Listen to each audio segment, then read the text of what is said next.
Est-ce que vous savez ce qu'est la Rhodésie? Rassurez-vous, moi non plus j'en savais rien avant de préparer cette vidéo. Bonjour à tous, aujourd'hui on se retrouve pour une courte histoire de Formule 1 comme on les aime, puisqu'en parcourant les statistiques, je me suis rendu compte qu'il y avait 38 pays qui avaient couru en Formule 1 et que parmi eux, il y avait la Rhodésie. Alors, ma première réaction a été de me dire c'est quoi ce truc? Ensuite, j'ai tapé dans Google et voici ce que j'ai appris. De 1892 à 1980, Rhodésie était le nom d'un territoire en Afrique qui regroupait ce qui est actuellement la Zambie et le Zimbabwe. En gros, la Zambie était appelée la Rhodésie du Nord et le Zimbabwe était appelé la Rhodésie du Sud. Cette zone était une colonie anglaise et elle tient son nom de Cecil Rhodes, un anglais influent en Afrique du Sud. En 65, la Zambie est devenue indépendante, mais le nom Rhodésie a perduré jusqu'en 80 et l'indépendance du Zimbabwe. Bon, ça c'est pour l'aspect Wikipédia de la vidéo, on peut passer à ce qui nous intéresse au côté Formule 1. Du coup, au passage, j'en profite, est-ce que vous connaissiez la Rhodésie? J'aimerais bien que vous m'aidiez en cliquant sur le petit sondage qui s'affiche juste en haut, voilà, ça m'aide. En plus, ça me fait tester une fonctionnalité qui pourrait nous servir pour de prochaines vidéos. J'en dis pas plus, mais cliquez, ça peut m'aider. Passons donc à ce qui nous intéresse. Comment se fait-il que ce pays ait couru en Formule 1? Qui, où, comment? Je vais tout vous expliquer et c'est assez fascinant. Tout commence en 1924. Oui, je sais, à cette époque-là, la Formule 1 n'existe pas, mais c'est cette année-là que naît John Love à Bulawayo, au Zimbabwe, et donc en Rhodésie. Cet homme va être le pionnier et l'homme le plus important de la Rhodésie en Formule 1. Aux côtés de Jim Redman, légende britannico-rhodésienne de la moto, il va tenter d'inscrire son pays sur la carte sportive. Mais c'est d'abord dans le championnat sud-africain qu'il va faire ses gammes, il va remporter 6 fois ce championnat, il va même être plutôt dominant car je crois qu'en 1965, il a remporté 13 des 14 courses au programme. Ce qui est plutôt pas mal, hein, on peut se le dire. Grâce à l'influence des Anglais, l'Afrique du Sud accueille des courses hors championnat de Formule 1 et qui va y participer? John Love, bien sûr. De 61 à 65, il va courir 9 courses hors championnat de Formule 1 en Afrique du Sud et il va faire 6 fois une place dans le top 10, ce qui est plutôt pas mal. Mais ce n'est que le début de l'histoire d'amour entre John Love et la Formule 1. Vous l'avez? Love, amour... Allez, on continue. La chance va sourire à Love car en 62, l'épreuve sud-africaine de Formule 1 devient une course du championnat à part entière et non plus une épreuve annexe. Notre ami ne va pas rater une si belle occasion et dès 1961, il s'aligne au départ du Grand Prix. À l'époque, il ne court pour aucune écurie, il court à titre privé, mais il court sur le châssis d'une Cooper.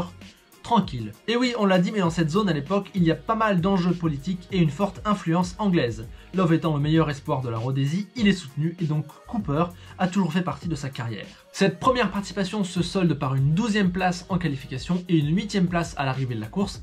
À 4 tours du vainqueur Graham Hill, certes, mais ça reste tout de même une performance absolument notable. Mais John ne s'arrête pas là, il va participer à 8 autres Grands Prix de Formule 1 en Afrique du Sud entre 62 et 71.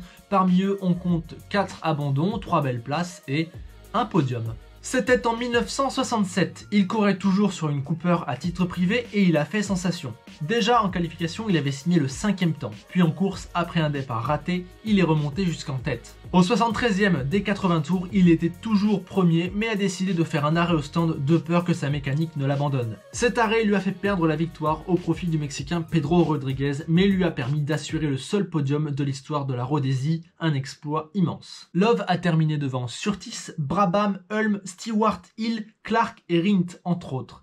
Ça vous place le bonhomme. Les autres Grands Prix de Love en Formule 1 seront moins couronnés de succès, mais il y a quand même 3 petits points que j'avais envie d'aborder car je les trouve assez intéressants. Le premier point, c'est qu'en 64, Love s'est déplacé en Europe et a tenté de se qualifier pour le Grand Prix d'Italie. Alors il courait toujours sur le châssis d'une Cooper. Bon, malheureusement, il n'a pas réussi à établir un assez bon temps pour se qualifier pour le Grand Prix.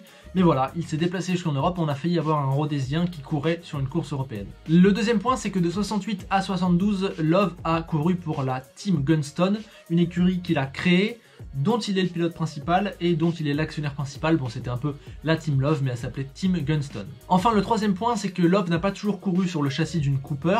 En 68, il a couru sur une Brabham et il est d'ailleurs devenu le premier pilote à porter une livrée commerciale d'une autre écurie. Il a aussi couru sur un châssis Lotus en 69 et 70, puis sur un châssis March et enfin sur un châssis Surtees. Avec ses 9 Grands Prix en Formule 1, son podium, sa tentative de qualification ratée en Italie, ses 5 châssis différents pilotés, son équipe créée, ses 9 courses hors championnat et ses 6 titres d'Afrique du Sud, John Love est carrément une légende du sport auto et la plus grosse légende du sport auto rhodésien. Mais cerise sur le gâteau, John Love n'est pas le seul pilote rhodésien à avoir couru en Formule 1, deux autres bonhommes y sont arrivés. L'un d'entre eux s'appelle Sam Tingle et a participé à 5 Grands Prix d'Afrique du Sud entre 63 et 69, avec comme résultat 3 abandons, une 13e et une 8e place. Tingle a couru sur des châssis Lotus ou Brabham, mais aussi pour l'écurie LDS pour Louis Douglas Serrurier, un pilote sud-africain des années 50 qui a créé sa propre équipe pour tenter de se qualifier à son Grand Prix national. Le troisième pilote rhodésien ayant participé à un Grand Prix est Mike Harris, c'était en 62 sur une Cooper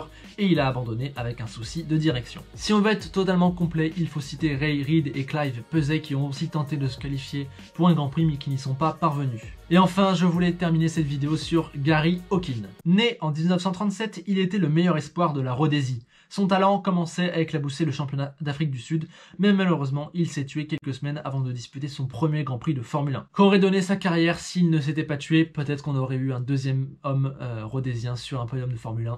On ne saura jamais. C'est ainsi que se termine cette courte histoire de Formule 1, j'espère qu'elle vous a plu. Personnellement, je ne connaissais pas du tout l'histoire de la Rhodésie en Formule 1, je l'ai trouvé absolument par hasard, et je trouve ça dommage car je trouve par exemple que le destin de John Love est absolument fascinant et qu'il force le respect et qu'il mériterait à être plus connu. En tout cas, c'est tout pour aujourd'hui, mettez un like si ce genre de format court vous plaît, ça compte vraiment beaucoup pour moi, vos likes, ça m'aide à savoir si vous avez aimé ou pas la vidéo. Pensez aussi à vous abonner si ce n'est pas fait, à partager, etc. etc. On se retrouve très vite pour du nouveau contenu, je vous dis à bientôt, et n'oubliez pas que le plus important, c'est de franchir la ligne, toujours franchir la ligne.